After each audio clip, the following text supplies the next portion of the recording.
गाड़ियों की दुनिया में एक सवाल हमेशा उठता है, टॉर्क या हॉर्स पावर।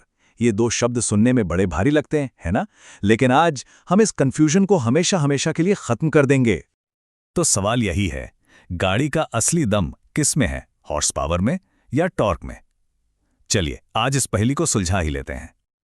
आपने कभी ये नोटिस किया है, कुछ गाड़ियां सिग्नल ग्रीन होते ही व्रोम करके गायब हो जाती हैं, जबकि कुछ गाड़ियां हाईवे पर जब रफ्तार पकड़ती हैं तो रुकने का नाम ही नहीं लेती। इस पूरी कहानी के पीछे का जो साइंस है ना, वो सिर्फ दो चीजों का खेल है, टॉर्क और हॉर्स पावर। तो चलिए इसे एकदम सिंपल तरीके से समझते हैं। पॉइंट नंबर 1, टॉर्क यानी गाड़ी का असली दम। सीधी सीधी भाषा में टॉर्क का मतलब है घुमाने की ताकत। ये इंजन की वो कच्ची शक्ति है, वो रॉ पावर है जो एक रुकी हुई चीज को अपनी जगह से हिलाती है। बस ये ही है असली दम। अच्छा, इसे ऐसे समझिए, मान लीजिए आप एक बहुत भारी लोहे का दरवाजा धकेल रहे हैं। जो जोर आप लगा रहे हैं वो है फोर्स, और उस धक्के से दरवाजे में जो घूमने की शक्ति पैदा हुई ना, बूम, बस वही है टॉर्क। जितना ज्यादा टॉर्क, उतनी ही आसानी से कोई भारी चीज घूमेगी या अपनी जगह से हिलेगी। तो कम आरपीएम पर ज्यादा टॉर्क इतना जरूरी क्यों है? जरा सोचिए, इसी टॉर्क की वजह से एक महिंद्रा थार जैसी एसयूवी खड़ी चढ़ाई पर ऐसे चढ़ जाती है मानो मक्खन पर चल रही हो। एक ट्रक टनों वजन खींच लेता है और डीजल गाड़ियां बिना ज्यादा रेस दिए शहर के बम्पर टू बम्पर ट्रैफिक में आराम से चलती हैं। चलिए, टॉर्क तो समझ आ गया, अब मिलते हैं कहानी के दूसरे हीरो से। पॉइंट नंबर 2, हॉर्स पावर यानी स्पीड का असली खेल। इसका फॉर्मूला ना बहुत ही आसान है। गाड़ी का दम यानी टॉर्क, उसको जब हम इंजन की स्पीड यानी आरपीएम से मल्टीप्लाई करते हैं तो हमें मिलती है हॉर्स पावर। मतलब आप उस दम का कितनी तेजी से इस्तेमाल कर सकते हैं, वही हॉर्स पावर है।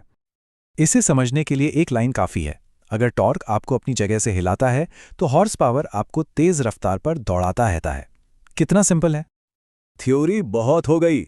चलिए अब असल दुनिया के कुछ मजेदार उदाहरण देखते हैं, जिसके बाद ये कॉन्सेप्ट एकदम शीशे की तरह साफ हो जाएगा। एक तरफ है ट्रैक्टर और दूसरी तरफ एक स्पोर्ट्स बाइक। ट्रैक्टर में टॉर्क होता है जबरदस्त, मैसिव टॉर्क, इसलिए वो खेत जोत सकता है, भारी ट्रॉली खींच सकता है, पर उसे रेस नहीं जीतनी। वहीं बाइक, भाई साहब, हॉर्स पावर का बादशाह, सेकंडों में 0 से 100 की रफ्तार पकड़ लेती है। लेकिन क्या उससे खेत जुतवा सकते हैं? बिल्कुल नहीं। और ठीक यही फर्क है डीजल और पेट्रोल इंजन में।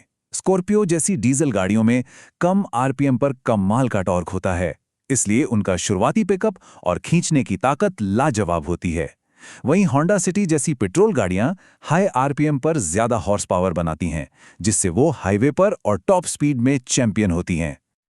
लेकिन रुकिए रुकिए, कहानी में अब आता है असली ट्विस्ट, इलेक्ट्रिक गाड़ियां। इलेक्ट्रिक गाड़ियों में 0 आरपीएम से, मतलब जैसे ही आपने एक्सीलरेटर छुआ, 100% टॉर्क मिलता है। इंस्टेंट, कोई लैग नहीं, कोई इंतजार नहीं, पूरी की पूरी ताकत तुरंत पहियों पर। यही वो राज है कि क्यों एक नेक्सॉन ईवी रेड लाइट पर बड़ी बड़ी पेट्रोल गाड़ियों को भी आसानी से पीछे छोड़ देती है। तो अब आते हैं सबसे बड़े सवाल पर। आपकी ड्राइविंग के हिसाब से क्या ज्यादा जरूरी है, टॉर्क या हॉर्स पावर? देखिए, इसका जवाब आपकी जरूरत में छिपा है। अगर आप ज्यादातर शहर के ट्रैफिक में गाड़ी चलाते हैं तो आपको चाहिए टॉर्क। अगर हाईवे पर रफ्तार और ओवरटेकिंग पसंद है तो हॉर्स पावर आपकी सबसे अच्छी दोस्त है। ऑफ रोडिंग या वजन खींचना है तो टॉर्क के बिना काम नहीं चलेगा। और अगर रेस ट्रैक पर उतरना है तो सिर्फ और सिर्फ हॉर्स पावर। चलिए अब इस पूरी बातचीत को सिर्फ एक लाइन में समेटते हैं, एक ऐसी लाइन जो आपको हमेशा याद रहेगी। टॉर्क वो धक्का है जो आपको सीट में धंसा देता है, और हॉर्स पावर वो रफ्तार है जो आपको उसी सीट से चिपकाए रखती है। बस इतना ही है ये पूरा खेल। तो अब आप टॉर्क और हॉर्स पावर के एक्सपर्ट बन चुके हैं। लेकिन अगर आप ये जानना चाहते हैं कि इलेक्ट्रिक गाड़ियां रेड लाइट पर पेट्रोल गाड़ियों को इतनी आसानी से कैसे धूल चटा देती हैं, तो हमारा अगला विश्लेषण देखना बिल्कुल मत भूलिएगा।